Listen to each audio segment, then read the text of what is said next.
Hello friends, welcome to Pathogenesis.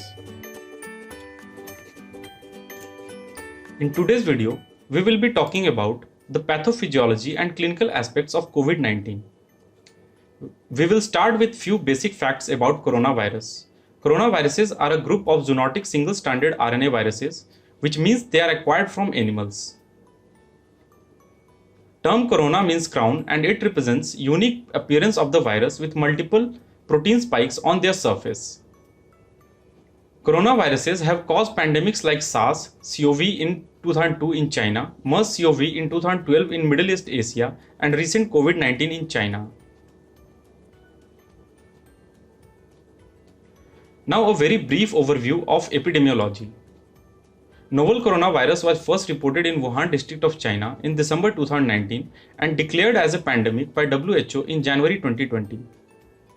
Till date, this disease has affected around 25 million people worldwide. It affects people of all age groups with severe infection in elderly and in those with comorbidities such as diabetes, hypertension, heart, liver, kidney and lung diseases. It transmits mainly by airborne droplets and can remain viable on surfaces from hours to days.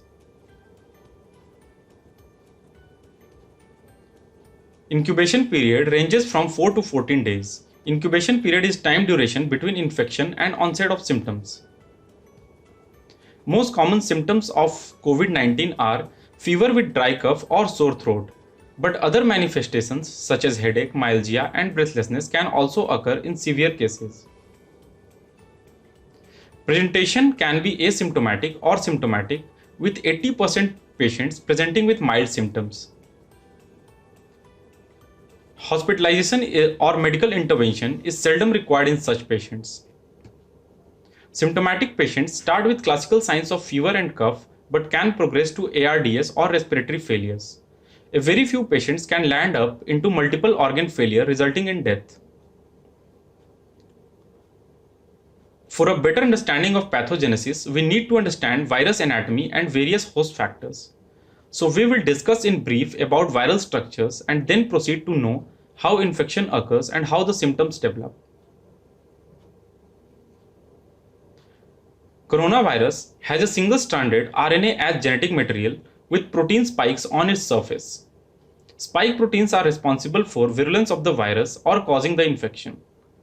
Other proteins on the surface are membrane and envelope proteins and nucleocapsid protein, which protects the genetic material. Spike protein binds to ACE2 receptor present on type 2 pneumocytes in lungs and cause infection. Airborne virus-laden droplets enter through nose to lungs and finally reach up to the alveoli. Alveoli has type 1 pneumocytes, which are responsible for exchange of gases, and type 2 pneumocytes, which produce surfactants. Surfactants are important to keep alveoli in an open state or patent.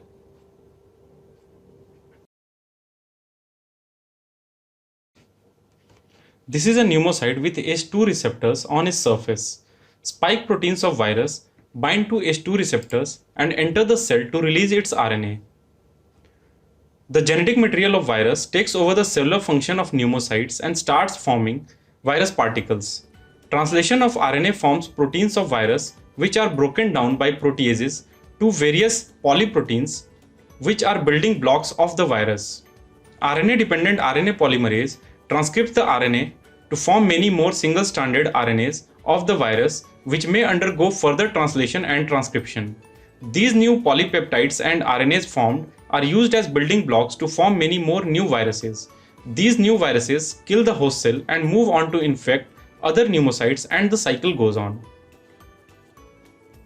Symptoms of COVID-19 develop due to pneumocyte damage and inflammatory response.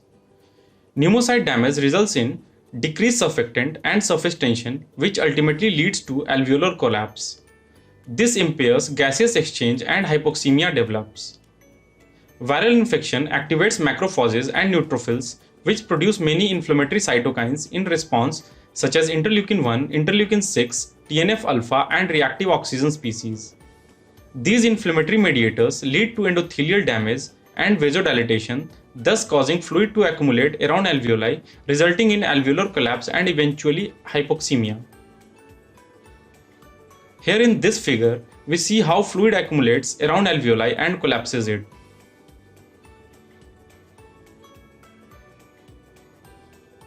Extravasation of fluid from capillaries into the surrounding interstitium leads to decrease in overall blood volume, thus causing hypotension and increased heart rate. Hypoxemia results in increased respiratory rate.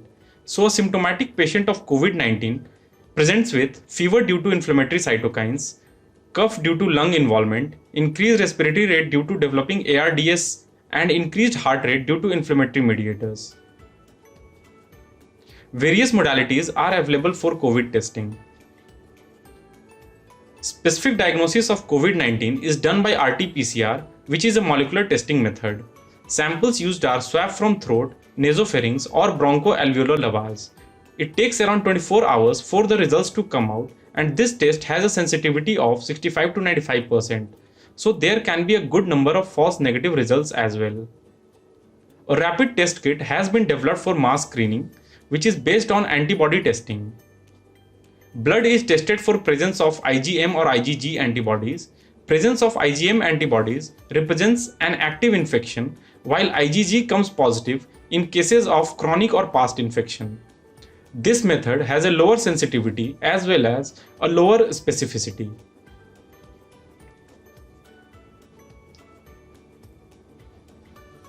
Few important laboratory parameters in COVID-19 patients are lymphopenia, which is WBC count less than 1000 per millimeter cube. Platelets are usually normal.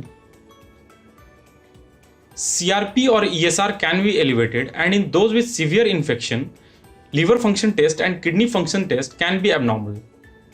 Imaging modalities such as X-ray and CT scan can also help in early diagnosis of respiratory problems. X-ray is rapid but not specific and presents with ground glass opacity. CT scan can be time consuming but is more sensitive and can detect ground glass opacities and consolidation in the lungs.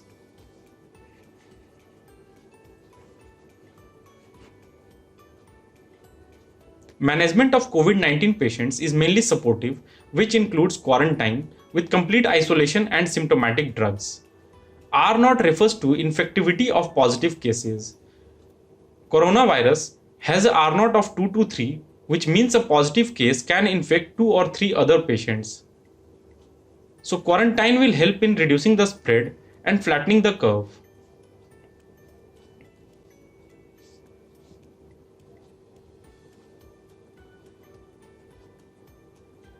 Use of mask reduces spread by airborne droplets. Hand washing by soap and sanitization destroys lipid layer of viral membrane and kills it, thus reducing the infection. Few other supportive measures include antipyretics for fever, oxygen inhalation, or mechanical ventilation in cases of severe hypoxemia or ARDS.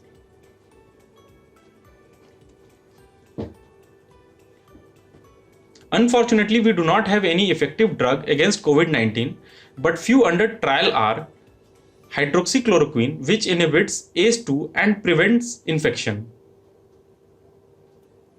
remdesivir, a drug which was useful against Ebola virus, inhibits RNA-dependent RNA polymerase and prevents formation of single-stranded RNA. Another antiviral drug, ritonavir, inhibits proteases and prevents formation of viral protein particles. Many symptoms occur due to inflammatory mechanisms, so an immune modulator drug, tocilizumab, helps in combating interleukin-6 and thus preventing systemic inflammatory response syndrome. An ideal vaccine is not expected until 2021. Hope you all were able to understand the pathophysiology and clinical aspects of COVID-19. Thank you. Kindly like and subscribe to encourage us so that we can bring more useful videos for you in future.